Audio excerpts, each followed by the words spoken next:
दीवार पर टंगी सास। पंजाबी में कहावत है, सास चंगी होवे या ते दीवार ते टंगी होवे।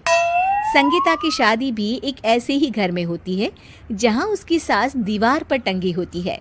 ससुर और पति शादी के पहले दिन उसे सास के फोटो के सामने ले जाते हैं, जहां ससुर जी कहते हैं, बेटा बेटा संगीता, ये तुम्हारी सास थी, बहुत नेक और भली, लेकिन थोड़ी गुस्सैल थी।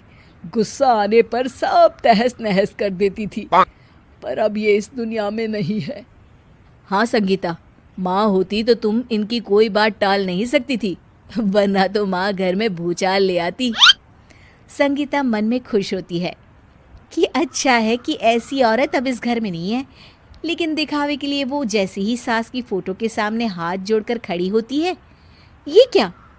सास उसे देखकर मुस्कुराने लगी। संगीता आंखों को मलकर एक बार फिर से देखती है, लेकिन फिर सास के चेहरे का भाव, भंगिमा यानी एक्सप्रेशन बिल्कुल बदले होते हैं। वो अपने पति और ससुर को कहती है, माँ की तस्वीर तो स्माइल कर रही है। ना ना बेटी, ये कैसे संभव है? जरूर तुम्हें कोई गलती हुई होगी, ऐसा कैसे हो सकता है? लगता है तुम शादी की सारी फॉर्मेलिटी करते करते थक गई हो, तुम्हें आराम की जरूरत है संगीता। खैर, सारे संगीता की बात को इग्नोर कर कमरे में चले जाते हैं। वैसे सास की फोटो पर एक्सप्रेशन एक के बाद एक बदलते ही रहते हैं। सुबह होती है, पति और ससुर को काम पर भेजकर संगीता कमरे की सफाई करने में लग जाती है कि तभी उसे आवाज आती है, टेबल ठीक से साफ करो। ऐसे भी कोई टेबल साफ करता है? इससे अच्छा तो ये गंदा ही था।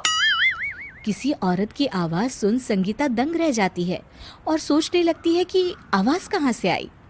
आवाज को नजरअंदाज कर वो फिर से अपना काम करना शुरू करती है, लेकिन इस बार तो आवाज बिल्कुल उसके कान के पास से आती है। मेरा घर है ये, जब तक मैं थी चमका कर रखती थी, हर एक चीज शीशे की तरह थी। तुम्हें तो ना सफाई आती है ना कुछ पता है। क्यों तुम्हें मेरे घर की जिम्मेदारी दे दी गई है? पता नहीं तुम में मेरे बेटे को क्या दिखाई दिया। मैं होती तो एक से बढ़कर एक लड़कियों की लाइन लगा देती। अब संगीता को समझने में देर नहीं लगी कि ये आवाज किसी और की नहीं बल्कि उसकी सास की है, जो दीवार पर टंगी है।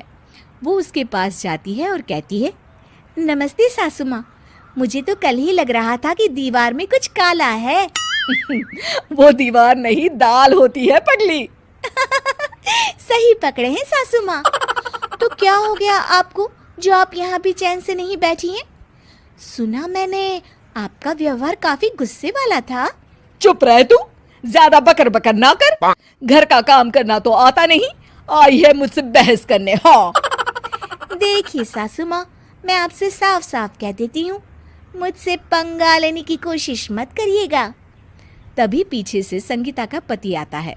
अरे संगीता, किससे बात कर रही हो? कौन है वहाँ? संगीता की सास की फोटो फिर से पहले जैसी हो जाती है। आपकी माँ से कह रही थी कि मुझे काम करना आता।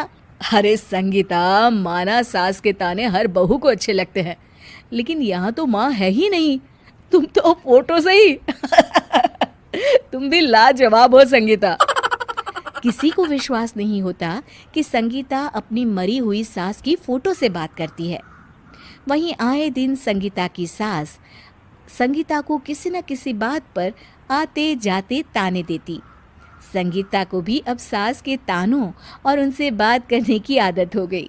वो कभी खानदान की कहानी तो कभी तीज त्योहार कैसे मनाए या किसी व्यंजन की रेसिपी सास से ही पूछती। सारा दिन घर में अकेली संगीता की सास अब उसके लिए तानों के साथ पक्की साथी की तरह भी रहने लगी थी, जो किसी और को नहीं बल्कि संगीता को ही सुनाई देती। तो देखा आपने, सास बहू का रिश्ता हर रिश्ते से ऊपर होता है, फिर चाहे वो खट्टा हो या मीठा।